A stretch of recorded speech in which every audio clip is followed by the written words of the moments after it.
Hello my dear students, welcome back to my YouTube channel. मेरे YouTube channel पे आप लोग का बहुत बहुत स्वागत है। डियर स्टूडेंट, इस समय मैं अपने चैनल पर आप लोग को शिक्षा शास्त्र विषय का अध्ययन करा रहा हूँ। शिक्षा शास्त्र में मैं आप लोगों को शिक्षा मनोविज्ञान और शिक्षा दर्शन की क्लासेस इस समय करवा रहा हूँ। शिक्षा दर्शन में हम लोगों ने अभी तक 20 क्लासेस कर ली है और शिक्षा मनोविज्ञान में 19 क्लासेस कर ली है। आज ये शिक्षा मनोविज्ञान की 20वीं क्लास है और इस क्लास में मैं आप लोगों को मानवतावादी अधिगम के दूसरे सिद्धांत का अध्ययन कराऊंगा। इसके पिछली क्लास में हम लोग मानवतावादी अधिगम के पहले सिद्धांत का अध्ययन किया था, जिसमें हम लोगों ने कार्ल रोजर्स का जो मानवतावादी अधिगम सिद्धांत है उसमें हम लोगों ने उनके बारे में विस्तृत रूप से अध्ययन किया था। आज की जो क्लास है वो मानवतावादी अधिगम की दूसरी क्लास है और दूसरी क्लास में हम लोग अब्राहम मास्लो का जो सिद्धांत दिया गया है वो काफ़ी इंपॉर्टेंट सिद्धांत है। उससे आपकी कई परीक्षाओं में क्वेश्चन पूछे जाते हैं, तो उसका अध्ययन करना है।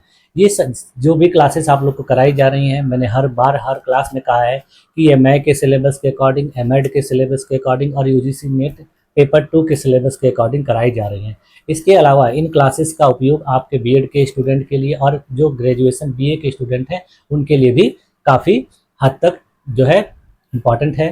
तो आप लोग इन सारी क्लासेस को अच्छे तरीके से देखा करिए। देखने के बाद इसका नोट्स जरूर बना लिया करिए, क्योंकि आपके जो परीक्षा में प्रश्न पूछे जाते हैं उन प्रश्नों को जब तक आप अच्छे तरीके से नोट्स बना के रिवाइज नहीं करेंगे तब तक हल करने में कठिनाई होगी। तो इसलिए इन सारी चीज़ों का ध्यान रखते हुए आप लोग इन क्लासेस को देखते रहिए।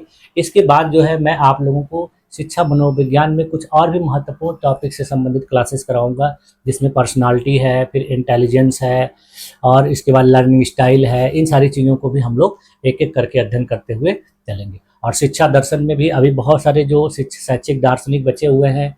अभी तक तो हम लोगों ने भारतीय शैक्षिक दार्शनिकों के बारे में अध्ययन किया है, अब हमको पश्चिमी शैक्षिक दार्शनिकों के बारे में अध्ययन करना है और इसी तरीके से वो भी क्लासेस कंटिन्यूअस चलती रहेंगी। ये क्लास देखिए शिक्षा मनोविज्ञान की 20वीं क्लास है, अभी मैंने बताया आप लोग को, और ये बीएड, एमएड, एमए और यूजीसी नेट पेपर 2 के स्टूडेंट के लिए काफ़ी इंपॉर्टेंट है।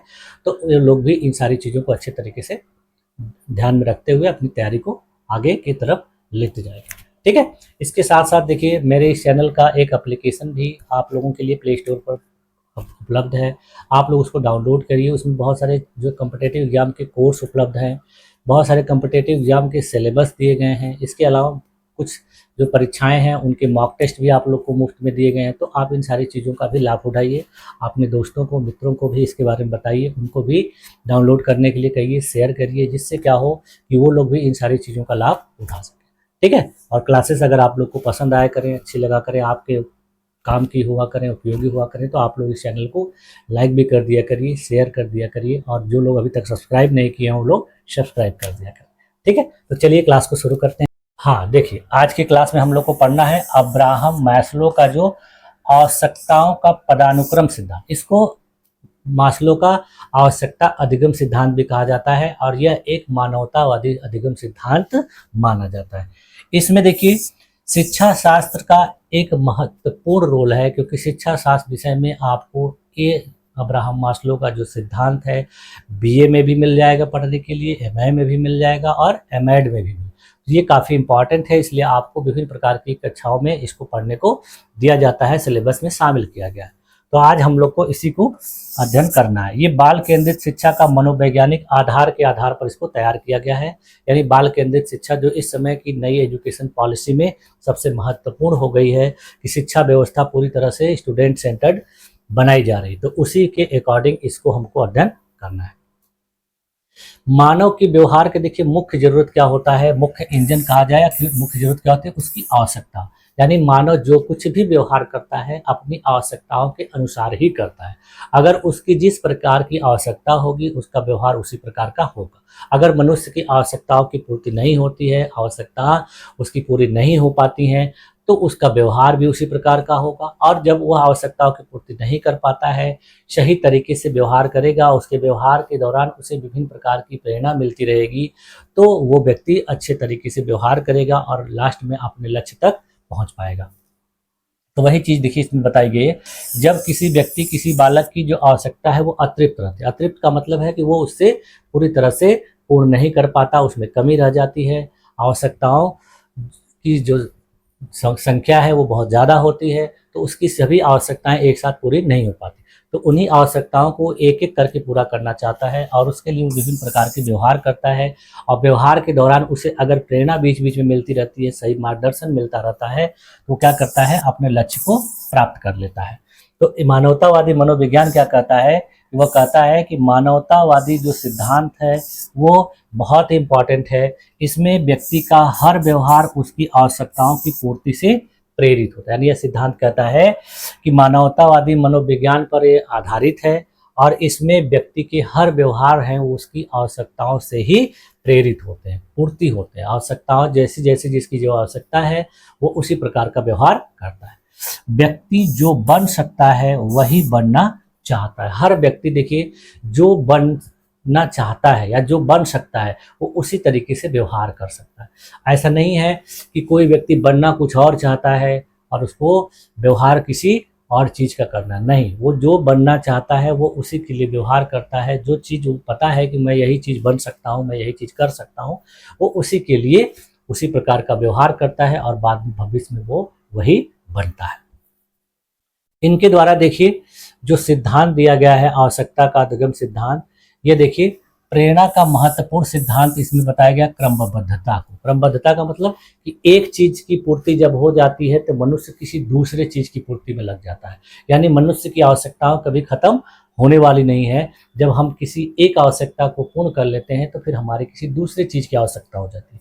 और सबसे पहली आवश्यकता हर मनुष्य की, हर बालक की होती है उसकी जो है भौतिक आवश्यकता है। भौतिक आवश्यकताओं में सबसे जरूरी होता है भोजन, वस्त्र और आवास। यानी किसी भी व्यक्ति को सबसे पहले भोजन चाहिए, पानी चाहिए, खान पान की चीजें चाहिए। ये सबसे महत्वपूर्ण आवश्यकता है, मूल आवश्यकता होती है, बेसिक आवश्यकता होती हैं। और इनको कभी कभी निम्न स्तर की आवश्यकताएं भी कहा जाता है क्योंकि ये सबसे निचले स्तर की आवश्यकताएं होती हैं। जब ये पूर्ण हो जाती हैं तो मनुष्य उसके आगे की आवश्यकताओं के लिए कार्य करने लगता है और उसको प्राप्त करने का प्रयास करता है। तो इसीलिए यहाँ पर दिखाया गया है कि सबसे पहले जब निम्न स्तर की आवश्यकता पूर्ण हो जाती है तो मनुष्य फिर अगली आवश्यकता की तरफ आगे बढ़ता है और इसी प्रक्रिया में एक एक को पूर्ण करते हुए मनुष्य आगे बढ़ता हुआ चला जाता है। तो यही यहाँ पर दिखाया गया है कि निम्न स्तर की आवश्यकताओं की जब पूर्ति हो जाती है तो उसे उच्च स्तर की आवश्यकता की पूर्ति करने के लिए प्रेरणा मिलती है। अगर उस आवश्यकता की पूर्ति नहीं होगी तो वो अगले स्तर की आवश्यकता के लिए प्रेरित नहीं हो पाएगा, वो हताश हो जाएगा, निराश हो जाएगा।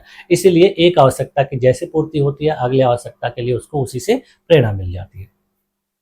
यही चीज यहाँ इन्होंने बताया कि जब तक बुनियादी जरूरतें, अभी मैंने बताया आपको कि शारीरिक और सुरक्षा की ये जो जरूरतें जो होती है बुनियादी होती है, बेसिक होती है। हर व्यक्ति खान पान और रहन सहन पहनावा बेहतर रखना चाहता है। उसके बाद फिर वो क्या चाहता है कि वो शारीरिक रूप से स्वस्थ हो, उसको सुरक्षा मिले, वो सुरक्षित जगह पर रहे। ये सारी चीजें वो करना चाहता है शुरू में। यही चीजें जब पूरी नहीं होती तो व्यक्ति उच्च लक्ष्य यानी सम्मान, आत्म साक्षात की ओर प्रेरित नहीं होता। अगर ये चीजें पूरी हो जाती हैं तो फिर व्यक्ति को उच्च लक्ष्यों की ओर आगे बढ़ना होता है। उसके बाद फिर उसके मन में सम्मान की भावना आएगी, आत्म प्रेरणा की भावना आएगी, आत्म साक्षात्कार की भावना आएगी। अगर वो सही तरीके से खान पान ही नहीं कर पा रहा है, अपनी बेसिक नीड्स को पूरी नहीं कर पा रहा है तो फिर वो सम्मान की बारे में नहीं सोचता। वो किसी भी काम को करता है उसको सम्मान वगैरह से कोई मायने नहीं रखता। आप लोग देखते होंगे कि जिन व्यक्तियों को खाने पीने या किसी रहन सहन पहनावे की दिक्कत नहीं होती है तो वो समाज में सबसे चाहते हैं कि सब लोग हमें सम्मान दें,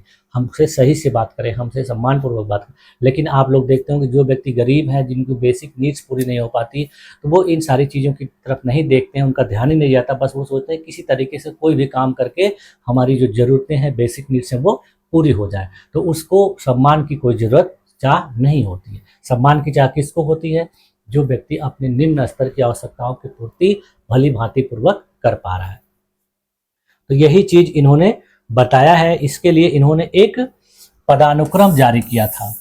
ये जो है अब्राहम मास्लो का एक महत्वपूर्ण सिद्धांत माना जाता है और इसमें इन्होंने जो आवश्यकताएं हैं उनको इस तरीके से कोण के माध्यम से यानी एक शंकु के माध्यम से बताने का प्रयास किया है।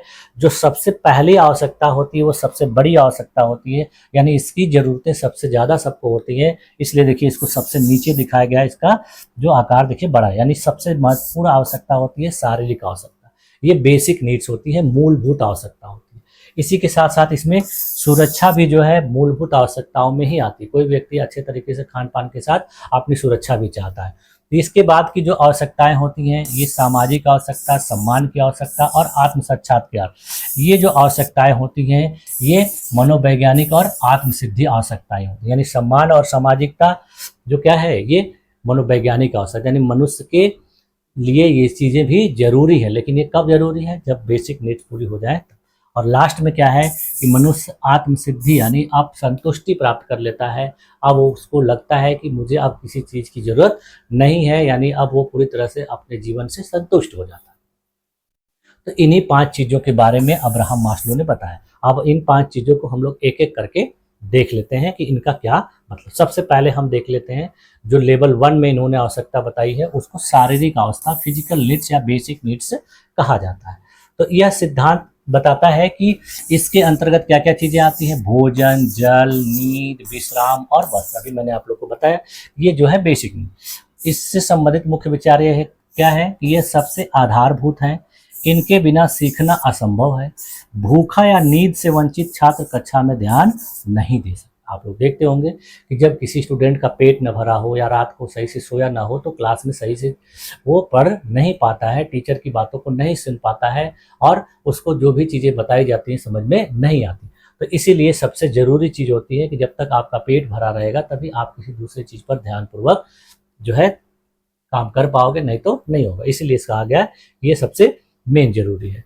इसकी शैक्षिक उपयोगिता क्या है कि इसके लिए देखिए मध्याह्न भोजन योजना सरकार के द्वारा शुरू की गई कि बहुत से ऐसे जो है पिछड़े वर्ग के बच्चे हैं, गरीब बच्चे हैं जिनको भरपेट भोजन नहीं मिल पाता उनके घर में, तो वो पढ़ाई लिखाई पर ध्यान नहीं दे पाते। इसी चीज़ को दूर करने की सरकार के द्वारा मिड डे मील स्कीम शुरू की गई है ग्रामीण क्षेत्रों में, कि वहाँ पर जो रहने वाले बच्चे हैं वो पढ़ाई के साथ साथ भरपेट पौष्टिक स्वास्थ्य वर्धक भोजन भी प्राप्त करेंगे, जिससे उनका पढ़ाई में मन लगेगा और वो पढ़ाई अच्छे तरीके से कर पाएंगे।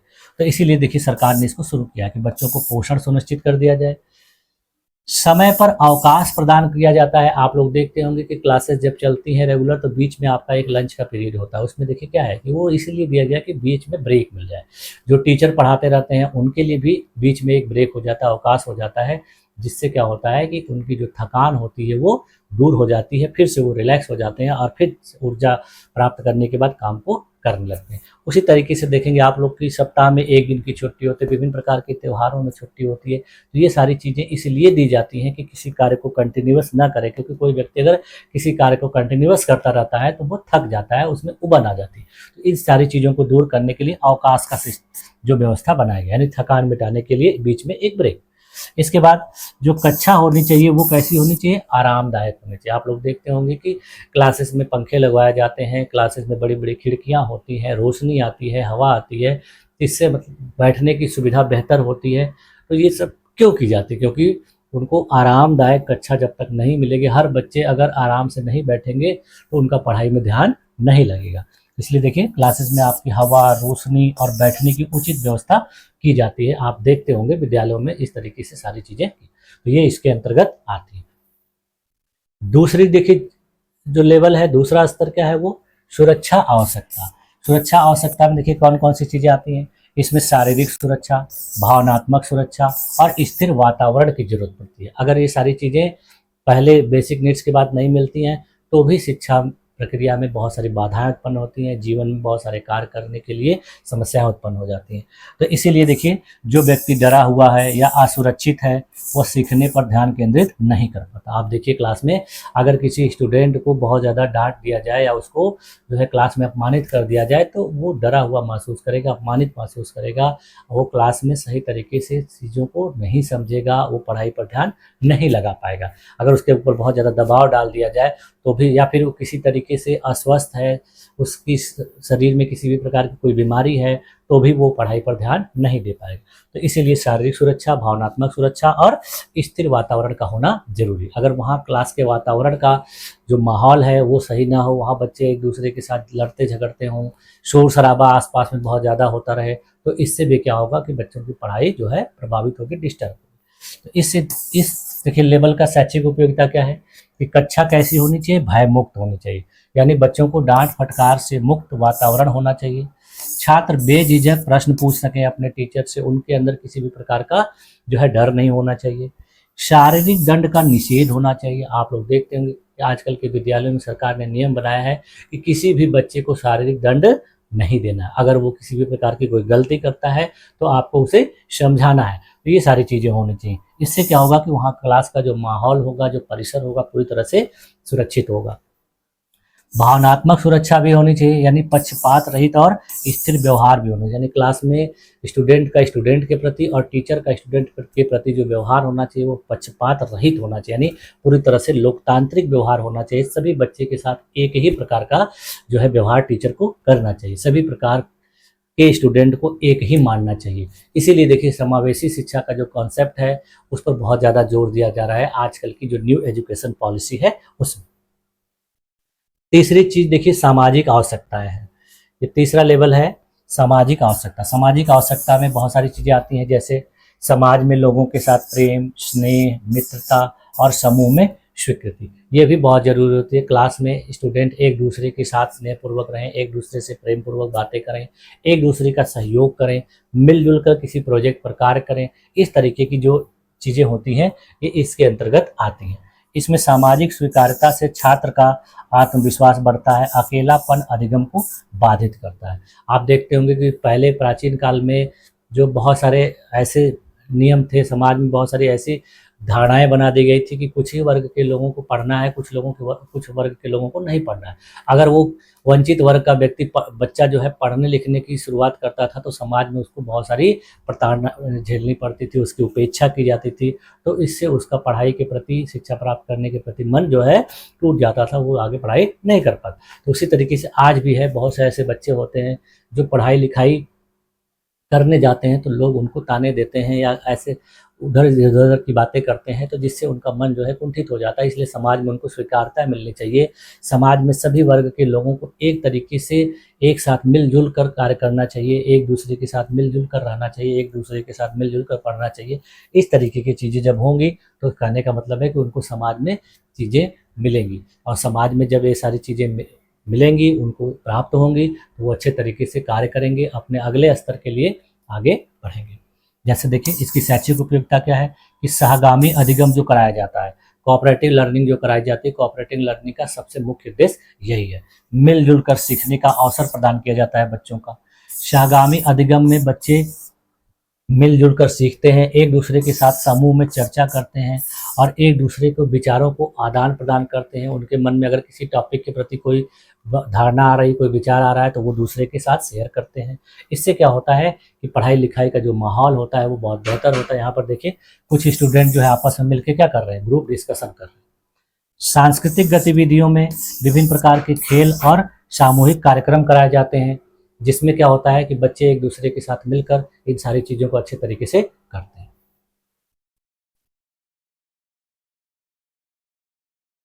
हाँ देखिए चौथा जो लेवल है, चौथा स्तर है वो सम्मान की आवश्यकता, यानी हर व्यक्ति को, हर स्टूडेंट को सम्मान की भी जरूरत पड़ती है। यानी उसकी जब बेसिक नीड्स सारी चीजें पूर्ण हो जाती है तो वो सम्मान भी चाहता है। इसमें बताया जाता है कि आत्मसम्मान, प्रशंसा, उपलब्धि और मान्यता। अगर वो क्लास में कोई अच्छा कार्य कर रहा है तो उसको टीचर के द्वारा प्रशंसा की जानी चाहिए, उसे किसी भी प्रकार का पुरस्कार दिया जाना चाहिए, समाज में उसको मान्यता दी जानी चाहिए, उसके कार्यों को, क्लास में उसके कार्यों को मान्यता दी जानी चाहिए, लोगों का व्यवहार उसके प्रति सहयोगपूर्ण होना चाहिए। इस सारी चीज़ों की जरूरत जो पड़ती है चौथे स्टेज में। यानी यहाँ पर सम्मान और पहचान मिलने पर व्यक्ति और अधिक प्रयास करने के लिए प्रेरित होता है। आप लोग देखते होंगे क्लास में जब किसी कार्य को अच्छा करने पर, किसी होमवर्क को अच्छा करने पर या प्रश्न का सही जवाब देने पर जब टीचर बच्चों की प्रशंसा करता है तो वो बच्चे और भी ज़्यादा प्रेरित होते हैं और आगे उस कार्य को और भी बेहतर तरीके से करते हैं। तो ये चीज़ें बहुत जरूरी। उसी प्रकार से समाज में अगर कोई व्यक्ति या किसी कार्य में, किसी कंपनी में, किसी फैक्ट्री में, किसी ऑफिस में कोई व्यक्ति अच्छा कार्य करता है और उसके सीनियर के द्वारा जब उसकी प्रशंसा की जाती है तो आगे और भी अच्छे तरीके से कार्य करता है और वो चाहता है कि हर बार ऐसे ही कार्य करे, उसको हर बार प्रशंसा मिलती रहे। इसलिए आप देखते होंगे कि बहुत से जो औद्योगिक क्षेत्रों में, बहुत सारे व्यावसायिक क्षेत्रों में अच्छा कार्य करने वाले लोगों को पुरस्कृत किया जाता है, उन्हें मेडल प्रदान किया जाता है। तो ये सारी चीज़ें प्रदान करने का कारण यही है कि वो व्यक्ति आगे फिर और अच्छे तरीके से काम करे और उसको प्रेरणा हमेशा मिलती रहे अच्छे कार्य करने की। इसकी शैक्षिक उपयोगिता क्या है, इनके इस सिद्धांत की, इस लेवल की, कि सकारात्मक प्रतिपुष्टि मिलती है, विभिन्न प्रकार के रचनात्मक और उत्साहवर्धक प्रतिक्रियाएं देखने को मिलती हैं। छात्रों को प्रशंसा और पुरस्कार देने से, छोटे छोटे प्रयासों की भी सराहना करने से उनमें आगे बेहतर पढ़ाई लिखाई करने के लिए जो है उनको प्रेरणा मिलती है। सार्वजनिक रूप से सराहना करने पर, यानी कक्षा के सामने उपलब्धियों को मान्यता देने करने का मतलब पूरी कक्षा में सबके सामने जब किसी स्टूडेंट की प्रशंसा की जाती है शिक्षक के द्वारा, तो उसको बहुत ज़्यादा सम्मान मिलता है, बहुत ज़्यादा वो गर्व महसूस करता है और वो आगे भी उसी तरीके के कार्य करने के लिए प्रेरित होता है। तो ये चीज़ें बहुत ज़रूरी है। अगर ये सारी चीज़ें नहीं मिलती हैं तो व्यक्ति का जो मन है वो उदास हो जाता है, उसको लगता है कि मेरे द्वारा किया गया जो कार्य है वो सही से नहीं हो पा रहा है, इसलिए मुझे लोगों के द्वारा प्रशंसा नहीं मिल रही। तो वो धीरे धीरे उस कार्य को करना बंद कर देता है। अगर उसको प्रशंसा मिल जाती है, पुरस्कार मिलता है, तो वो उस कार्य को और भी बेहतर करना चाहता है। पांचवी आवश्यकता है, देखिए पांचवा लेवल जो है आत्म साक्षात्कार।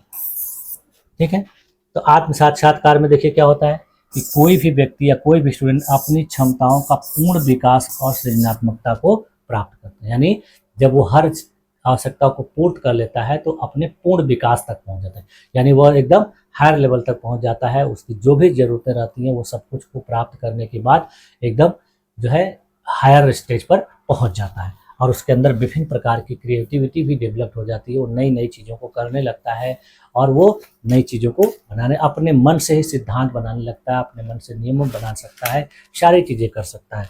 देखिए, अपनी सर्वोच्च क्षमता को पहचान लेता है और सभी निचली ज़रूरतें पूरी हो जाने पर व्यक्ति नवाचार करने लगता है। यानी वो अपनी सर्वोच्च क्षमता को पहचान लेगा, अपनी एबिलिटी को जान लेगा और फिर उसी प्रकार से कार्य करने लगेगा, क्योंकि उसकी सभी निचली ज़रूरतें पूरी हो चुके होते हैं। उसके अब किसी और दूसरी निचली ज़रूरत को पूरी करने की आवश्यकता नहीं होती। तो इसलिए सबसे उच्च स्तर माना जाता है। यहाँ पर जो है किसी भी बालक का, किसी भी स्टूडेंट का पूर्ण विकास देखने को मिलता है। इसकी शैक्षिक उपयोगिता में देखिए क्या है कि इसमें विभिन्न प्रकार के रचनात्मक कार्य किए जाने लगते हैं बच्चों के द्वारा। वे लीक से हटकर सोचने के अवसर प्राप्त पा जाते हैं। देखिए, बहुत से ऐसे बच्चे होते हैं जो अपने किताबी ज्ञान या टीचर के द्वारा बताई गई चीज़ों में ही उलझे रह जाता है, और कुछ बच्चे ऐसे होते हैं जो उससे लीक से हटकर नई नई चीज़ें करने लगते हैं, नए नए सिद्धांत, नियम, रूल्स, रेगुलेशन, पढ़ाई लिखाई का सब अपने से बनाने लगते हैं। फिर नए नए जो वो कहा जाए कि सिद्धांत बनाने लगते हैं, नए नए फार्मूले क्रिएट करने लगते हैं, सवाल को हल करने के नए तरीके अपने से बना लेते हैं। ये कैसे होता है? ये जब उनको सारी चीज़ें शुरुआत में मिल जाती हैं तब वो इन सारी चीज़ों को कर लेते हैं। परियोजना विधि एक देखिए महत्वपूर्ण विधि मानी जाती है, क्योंकि बच्चों को अगर विभिन्न प्रकार के प्रोजेक्ट करवाए जाए, उनको परियोजनाओं पर कार्य कराया जाए, तो उससे क्या होगा कि वो अपने रुचि के विषय पर गहराई से काम करने लगते हैं और उनको अगर उसमें छूट मिल रही है, टीचर का योगदान मिल रहा है, सहयोग मिल रहा है, तो उसको और भी बेहतर से करते हैं। विभिन्न प्रकार की जो स्टूडेंट होते हैं, देखिए उनको अपनी बातों को स्वतंत्रतापूर्वक अभिव्यक्त करने की आज़ादी अगर दी जाती है, तो वो क्या करते हैं कि उनके मन में जो कुछ भी विचार आ रहे हैं किसी भी टॉपिक के प्रति, किसी भी जो है कंटेक्स्ट के प्रति, तो वो क्या करते हैं कि अपनी बात अपने शिक्षक तक और अपने जो सीनियर हैं प्रिंसिपल तक, अपने गार्जियन तक, सारी जगह पर पहुंचाते हैं और उसको बहुत कलात्मक तरीके से प्रस्तुत करते हैं, जिससे क्या होता है कि वो ये प्रमाणित हो जाता है कि अब इनके अंदर जो है बहुत सारी योग्यता प्राप्त हो चुकी है, अब ये बेहतर करने के योग्य हो चुके हैं, इनके द्वारा किसी न किसी प्रकार की अचीवमेंट जरूर हासिल की जा सकती है। तो इस तरीके से इनके द्वारा ये जो 5 जो स्तर बताए गए हैं आवश्यकताओं के अधिगम के, ये देखिए महत्वपूर्ण है मानवता अधिगम सिद्धांत। अब देखिए यह जो सिद्धांत है इसका आधार क्या है, यह सिद्धांत कैसे विकसित हुआ। तो मास्लो ने यह सिद्धांत किसी प्रयोगात्मक यानी किसी लैबोरेटरी में जाकर नहीं बनाया है, बल्कि इन्होंने यह सिद्धांत वर्णनात्मक और अवलोकनात्मक रूप से बनाया, यानी इसका वर्णन करके, अवलोकन करके, ऑब्जर्व करके, लोगों की एक्टिविटी को ऑब्जर्व करके, क्लास के बच्चों की एक्टिविटी को ऑब्जर्व करके बनाया, बल्कि ना तो किसी लेबोरेटरी में प्रयोग करके। तो इसलिए दिया गया है कि यह नियंत्रित प्रयोगशाला प्रयोगों पर आधारित नहीं, यानी प्रयोगशाला में जो कुछ भी प्रयोग करना होता है देखिए वो नियंत्रित होता है, यानी हर चीज़ नियंत्रण के आधार पर की जाती है, लेकिन ये क्या है, वर्णनात्मक है, डिस्क्रिप्टिव है और ऑब्जर्वेशन पर आधारित है। तो इसमें क्या है कि जो ऑब्जर्वेशन किए गए हैं, जीवन इतिहास अध्ययन किया गया, सफलता या मानसिक रूप से स्वस्थ और रचनात्मक लोगों का अध्ययन किया गया, यानी जो लोग सफल हैं, जो लोग मानसिक रूप से स्वस्थ हैं, जो लोग रचनात्मक रूप में हैं, क्रिएटिव हैं, जो विभिन्न प्रकार की क्रिएटिविटी करते हैं, उनका अध्ययन किया गया, उनसे संबंधित चीज़ों को तैयार किया गया है। उदाहरण के लिए जैसे देखिए अल्बर्ट आइंस्टीन, अब्राहम लिंकन जैसे महान व्यक्तियों का इसमें विश्लेषण किया गया, एनालिसिस किया गया कि वो व्यक्ति या वो अपने बालपन में किस तरीके से थे, बाद में उन्होंने इन सारी चीज़ों को कैसे अर्जित किया, उसके दौरान उनको क्या क्या चीज़ें करनी पड़ी। तो इन महान लोगों के जो है जीवन चरित्र से, जीवन से संबंधित बातों का अवलोकन किया, ऑब्जर्वेशन किया गया। फिर विभिन्न प्रकार की कक्षाओं में जाके, समाज में जाके लोगों का अवलोकन किया गया, तब जाके इन्होंने इस सिद्धांत को बनाया। यानी यह सिद्धांत पूरी तरह से ऑब्जर्वेशन पर आधारित है, डिस्क्रिप्शन पर आधारित। आप देखिए इस सिद्धांत की कुछ आलोचनाएं भी होती हैं। हर सिद्धांत की देखिए पूरी तरह से 100% पूर्णता नहीं होती, उसकी कुछ कमियां भी होती हैं और उन कमियों की वजह से इसकी आलोचना भी की जा सकती, इसकी कुछ लिमिटेशंस भी होती हैं। तो सबसे पहले देखिए आलोचना इसकी क्या की जाती है इनके सिद्धांत की, इसमें कहा गया कि क्रम का उल्लंघन किया है इन्होंने। यानी इन्होंने कहा है कि हर व्यक्ति कोई जरूरी नहीं है कि इसी क्रम के अनुसार कार्य करे, ये क्रम जो है सही नहीं है, कुछ लोगों के द्वारा, कुछ मनोवैज्ञानिकों के द्वारा कहा जाता है। जैसे इसमें कहा गया क्रम का उल्लंघन, यानी हर व्यक्ति हमेशा इसी सटीक क्रम का पालन नहीं करता। उदाहरण के लिए देशभक्त या सैनिक जो देश के लिए अपना जीवन त्याग देता है। जैसे देखिए इसमें कहा गया कि 5 क्रम है, सबसे पहले शारीरिक आवश्यकताएं, फिर सुरक्षा की आवश्यकताएं, फिर सम्मान की आवश्यकता है। इस तरीके से इसमें इन्होंने बताया। तो कहा जाता है कि अगर एक देशभक्त सैनिक है तो वो इन क्रम को फॉलो नहीं करता, बल्कि वो अपने देश के लिए अपने प्राणों को न्यौछावर करने के लिए भी हमेशा आगे रहता। तो इसका मतलब ये हुआ कि इनके इस क्रम का उल्लंघन वहाँ पर हो गया, क्योंकि इसमें क्या बताया गया कि कोई भी व्यक्ति अपनी शारीरिक जरूरतों को पहले पूरी करता, लेकिन वहाँ क्या है कि वो सैनिक व्यक्ति अपनी ज़रूरतों को नज़रअंदाज कर देता है, बल्कि अपने देश की ज़रूरत को सबसे पहले प्राथमिकता देता है। एक दूसरी आलोचना देखिए क्या हो रही है कि सांस्कृतिक भिन्नताओं की यहाँ उपेक्षा की गई है। यानी कहा गया है यह सिद्धांत जो है पश्चिमी संस्कृति पर अधिक केंद्रित है, सामूहिक संस्कृतियों में सामाजिक आवश्यकताएं पहले आ सकती। यानी कहा गया कि ये जो सिद्धांत बनाया गया है वेस्टर्न कल्चर के अकॉर्डिंग है, हमारे इंडियन कल्चर में लोगों को सम्मान की भी जरूरत भोजन और वस्त्र आवास के साथ साथ पड़ती है। तो कहा गया क्या कि जो सामाजिक आवश्यकताएं हैं वो हमारी संस्कृति में बेसिक आवश्यकताओं के साथ साथ ही चलती है। इसके अलावा तीसरी आलोचना क्या है कि मापने में कठिनाई होती है। यानी इन सारी आवश्यकताओं को किस तरीके से मापा जाए, इसका कोई बेहतर मापन या मापदंड नहीं है। यानी आत्म साक्षात्कार एक अमूर्त अवधारणा है, इसे वैज्ञानिक रूप से मापना बेहद कठिन है। कोई व्यक्ति किस काम में पूर्ण रूप से संतुष्ट हो गया, वो कैसे अपने आप को संतुष्ट मानेगा, ये मापना संभव नहीं है। या कोई व्यक्ति अपने कार्य में एकदम उच्च स्तर तक पहुंच गया, पूर्णता को हासिल कर लिया, ये कैसे आप बताओगे, इसका कोई पैमाना नहीं है। तो इसलिए ये 3 आलोचनाएं इनके सिद्धांत में देखने को मिलती हैं। इन सीमाओं के बावजूद, इन लिमिटेशन के बावजूद भी शिक्षा के क्षेत्र में इस सिद्धांत का व्यवहारिक महत्व अत्यधिक माना जाता है। आप लोग खुद ही फील कर सकते हो कि आपकी जब एक नीड पूरी हो जाती है तो आप अपनी दूसरी नीड के लिए अग्रसर हो जाते हो। ऐसा नहीं कि सारी नीड्स आप एक ही समय पूरा करना चाहते हो, तो सारी नीड्स एक ही समय पूरा करना संभव नहीं हो पाता। तो ये सिद्धांत जो है बहुत ही इम्पॉर्टेंट होता है। आप लोग पढ़ाई करते हैं, छोटे क्लास में जब रहते हैं तो आपको जो है बेसिक चीज़ें बताई जाती है। जब आप उन बेसिक चीज़ों को जान जाते हैं तो फिर उसके बाद आपको उससे ऊपर की एडवांस लेवल की चीज़ें सिखाई जाती हैं। इसी तरीके से एक एक चीज़ों को आप पढ़ते जानते आगे बढ़ते हैं और बाद में एक ऐसी सिचुएशन आ जाती है कि आप बहुत हायर लेवल तक पहुंच जाते हैं और जो है आपकी, जिसे आपने पढ़ा होगा कि मेमोरी लेवल, अंडरस्टैंडिंग और रिफ्लेक्टिव लेवल, तो आपकी जो पहुंच है वो रिफ्लेक्टिव लेवल तक पहुंच जाती है। आप नए नए विचार खुद बनाने लगते हैं और दूसरे के विचारों की आप आलोचना करने लगते हैं, उसकी समीक्षा करने के योग्य हो जाते हैं। तो इस तरीके से सारी चीज़ें होती हैं। अब देखिए इसका कंक्लूजन क्या निकल के आ रहा है कि एक शिक्षक के लिए अंतिम निहितार्थ के रूप में कि सीखने से पहले जीने की आवश्यकताएं पूरी होनी। यानी किसी भी व्यक्ति को कोई काम सीखना है तो सीखने से पहले उसके जीने की जो जरूरतें हैं वो पूरी होनी चाहिए। बाल केंद्रित शिक्षा व्यवस्था में यह बहुत ही जरूरी है, क्योंकि पहले छात्र की आधारभूत आवश्यकताओं की पहचान और पूर्ति करनी होगी। किसी भी बालक को पढ़ाई लिखाई से जोड़ने से पहले उसकी जो बेसिक नीड्स हैं वो उनको प्रदान करनी होगी, तभी वो पढ़ाई लिखाई में अपना मन लगा सकते। सकारात्मक वातावरण प्रदान करना पड़ेगा, यानी प्रेरणा के लिए केवल दंड का प्रयोग न करें, बल्कि एक भय मुक्त और सकारात्मक माहौल बनाया जाए क्लास में। क्षमता की पहचान करनी चाहिए। प्रत्येक छात्र के अंदर अलग अलग क्षमता होती है। कुछ छात्रों में बहुत जो यूनिक क्षमता होती है, अद्वितीय क्षमता होती है, और उसकी पहचान टीचर को करनी चाहिए और फिर उसको उसी प्रकार की शिक्षा प्रदान की जानी चाहिए, उसी प्रकार का मार्गदर्शन उसको प्रदान किया जाना चाहिए। तो इसलिए देखिए, प्रत्येक छात्र की क्षमता जो है अद्वितीय होती है और उसकी रुचि को पहचान कर उसे आत्म साक्षात्कार तक पहुँचने में शिक्षक के द्वारा मार्गदर्शन प्रदान किया जाना चाहिए।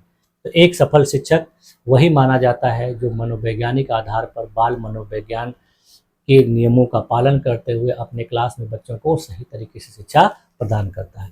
देखिए, यहाँ पर कहा गया है कि एक सफल शिक्षक वही है जो मनोवैज्ञानिक आवश्यकताओं को समझकर शिक्षण करे।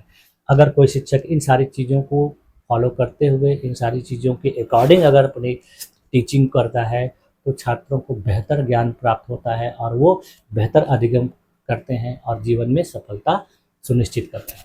ठीक है, तो इस तरीके से देखिए, ये जो अब्राहम मास्लो का आवश्यकता अधिगम सिद्धांत है, ये काफ़ी इम्पॉर्टेंट है और ये मानवता अधिगम सिद्धांत में महत्वपूर्ण माना जाता है। तो आज हम लोगों ने इनके इसी सिद्धांत के बारे में बेहतर तरीके से उदाहरण के साथ अध्ययन किया और मैंने आप लोगों को इस सिद्धांत को अपने तरीके से बहुत अच्छे तरीके से समझाने का पूरा प्रयास किया और मुझे उम्मीद है कि आप लोग की सारी चीज़ें अच्छे तरीके से समझ में आ गए। अगर इसके बावजूद भी आप लोग को लगता है कि किसी भी प्रकार का कोई डाउट है कहीं भी किसी भी पोर्शन में, तो आप लोग कमेंट कर सकते हैं। आपके कमेंट के माध्यम से आपके जो भी डाउट होंगे मैं उसको क्लियर करने का पूरा प्रयास करूँगा। ठीक है, तो अगली क्लास में देखिए हम लोग अब दूसरे टॉपिक पर डिस्कशन करेंगे, दूसरे टॉपिक पर बातें करेंगे, उसका अध्ययन करेंगे। आज की क्लास में आप लोगों ने इतनी देर तक अपने आप को बनाए रखा, इसके लिए आप लोग का बहुत बहुत धन्यवाद। मिलते हैं नेक्स्ट क्लास में, तब तक के लिए थैंक यू।